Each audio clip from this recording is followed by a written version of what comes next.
Okay guys, here we are ready for part 2 of the question and answers video. So yeah, let's get to those questions. Michael Denton asks, will there be another mission to recover your lost drone? Great question, and the answer is yes, absolutely. We camp and mountain bike out in that area every year, so we are going back this year and we are going to do a mission to find Sparky. I'd love to find him, I'd love to have closure. I'm sure he's probably mostly destroyed by now, but I'd still like to find him. And yes, we will be doing a video. So thanks for your question. Nate the Great asks, when you go out to a location to film with your drone, how do you plan it? Do you envision everything in your head beforehand, write it down, or just improv the whole thing once the drone is up in the sky? Also, do you scout locations beforehand? And congrats on hitting 1K. Well, thanks for the question, Nate, and thanks for the congrats on hitting 1K. So to answer your question, well, I don't meticulously plan everything out in my head or envision it beforehand. A lot of the sites that I've been going to are sites that I'm familiar with because we hike there or we bike there or we walk the dog there. So I'm already kind of familiar with the sites and what I want to shoot, you know, the best areas. When I go to an unfamiliar site, I certainly do take a lot of time to kind of walk the site, look around, and try to find the interesting bits before I put the drone up in the air. That being said though, there is some improv time too, where I'll just, if I don't know anything about the site, I'll just send the drone up and I will just kind of scope around and just see what I can find. And sometimes I've found some really interesting things that are like just off the trail that you'd never see, because you just get up overhead and wow, it just uncovers this whole new world. So I think it's a bit of both. I will do a little bit of improv and I will also do a little bit of planning when I'm on site. So yeah, thanks for the question. Mario Lenador, if I pronounced that right, he asks, how do you add music into your drone vids? Well, picking music, it can be pretty challenging. Sometimes I really struggle with finding the right song, but I do tend to gravitate towards the same songs again and again for certain drone videos. About 90% or more of my music comes from the YouTube audio library. It's completely free and they just added hundreds of songs, so you've got some really great choices in there. And when you're adding music to your videos, just remember, keep your drone clips short and time them to the beat of the music, and yeah, you're good to go. And Mario has the second question, do you know if DJI is going to release another product? No, I have absolutely no insider DJI info, but I kind of feel like they're gonna introduce an updated version of the Spark sometime later this year, but that's just pure speculation on my part. Michelle West asks, for Jen's first flight video, how many hours of footage was shot with 5 cameras? Also, which camera do you use in the majority of your videos? Thanks. Well, hey there, Michelle. Thanks for the question. Yeah, Jen's first flight, that video, it took 2.5 hours to shoot. Jen just flew one time for 15 minutes. I had the 5 cameras going. I came home with about 40 gigabytes of footage, 1080p footage, which isn't a lot. The difficult bit with that video was it was 40 gigabytes from 5 different cameras. So stitching that all together and lining up the clips, that was kind of the difficult bit. And as to your question, which camera I use the most? Well, anytime I'm sitting here at my desk in my studio, it's my Canon 5D Mark III. When I'm out in the field, I'm shooting a lot now with my Canon 80D. It's pretty much my #1 on-the-go shooter, but I still actually shoot a lot of footage with my GoPro 5. Okay, we keep on rolling. Next question. What would you use to film when going on a vacation/trip, or even to a fishing show? Free Vision Mobile or Free Vision Vilta? Well, that's a tough one. I think the keyword there is vacation. As soon as you said the keyword vacation, I'm like, well, if I'm going on vacation, I'm probably going somewhere nice and warm. I'm going in the water, so I'd probably want to take my Free Vision Vilta G that works with the GoPro, because GoPro would be my #1 shooter. I just like the versatility of the GoPro. If I want to take it in the water, you know, the adventure stuff, I'm not too worried about damaging. The GoPro can take a lot of abuse. I'm not worried about damaging it. Of course, the Vilta G cannot get wet, but that would be my choice. Now, Me, I don't often choose. I take as many cameras as I can, so I would bring both because I do like shooting with my iPhone on the stabilized FreeVision built mobile too. So yeah, thanks for the question. All right, next one from Luke Barrett, and he says, thanks for the great videos.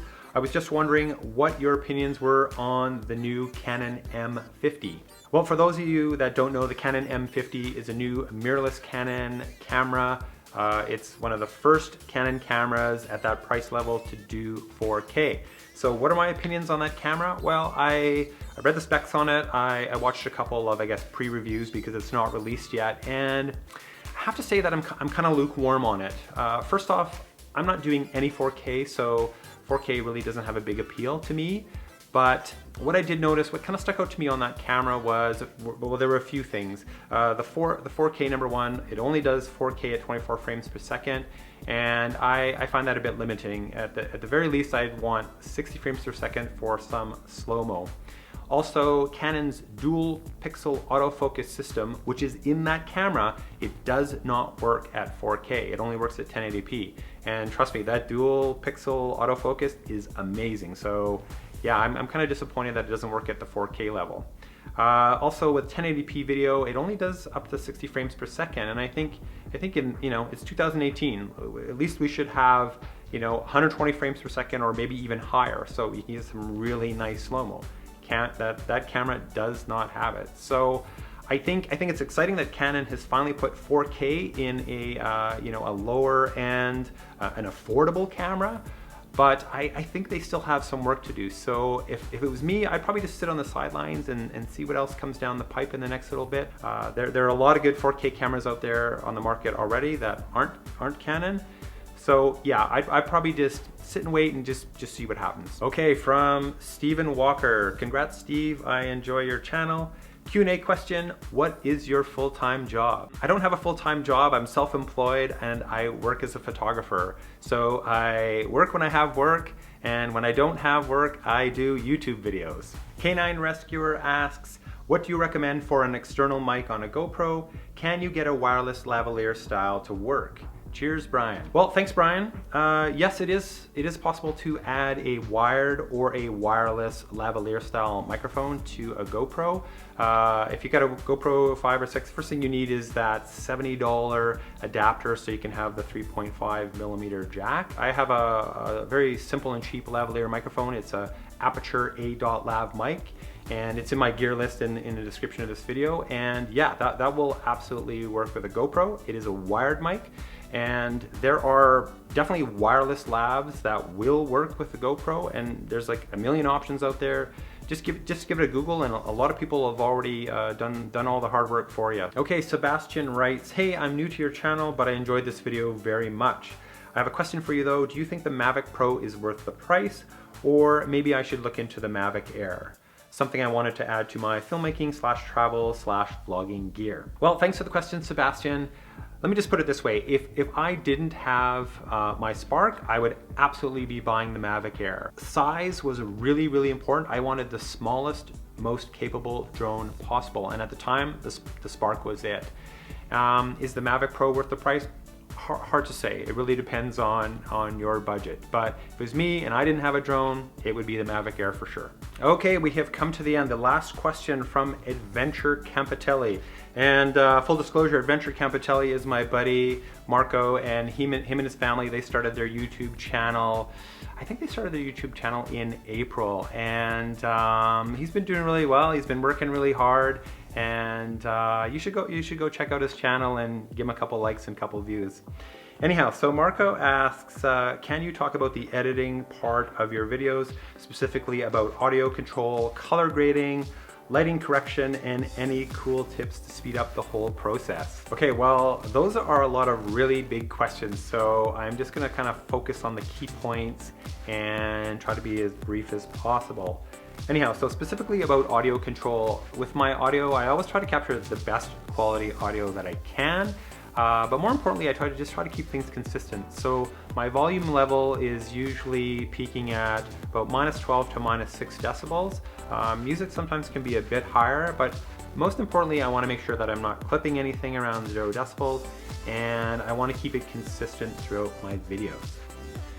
So color grading is the same thing. Some of my older videos, the color was just horrible. Like, I just totally missed the mark. It was way too contrasty, way too saturated. Maybe I totally missed the white balance. But what I try to do with each and every video is I try to learn from the last one, and I try to take some better ideas forward. So lately I've been shooting a lot more flatter profiles, and then I'm bringing up the color in post, like just a bit. In the beginning I was shooting very saturated, very contrasty, and then in post-production it's just, you can't work with it. It's just awful. So I'm slowly making baby steps towards getting better at color grading. But I think again the key is just try to have a consistent look in your videos. Lighting correction, so I don't know if he's talking about exposure or white balance, but I'll sort of speak quickly to both. Yeah, for lighting correction, I mean, for exposure, you always want to try to get it right in camera. Like if you blow your exposure and then have to fix it in post-production, it's going to be a mess. It's going to look like you had to fix it in post-production. So when shooting outdoors, indoors, you always want to take that extra time to make sure your exposure settings are correct. Get your lighting, get it done right in the camera, and it's going to make your post-production a lot easier. And same goes for white balance. You never want to be on auto white balance if you can avoid it. Pick one of the presets, do a custom white balance, and again, that's all about getting a consistent look and feel in your videos. And finally, any cool tips to speed up the whole process? Well, I don't know if I have any cool tips. I think maybe my #1 tip on having a better workflow is really know your software. So I use Final Cut Pro 10, and it's been kind of, trial by fire. I don't have a lot of time to read books and learn how to do it, so I just kind of like had to learn it on the fly. And what I found is the more I've used it, the better I've got at it, the more efficient, the faster I can edit videos. So by knowing my software very well, I can make my workflow more efficient. So I hope some of that was helpful and answered your questions, but yeah, thanks for the question. Whew, boy, I'm done, I'm out. All questions answered. Anyhow guys, thanks for submitting your questions. Thanks for watching, and we'll see you next time.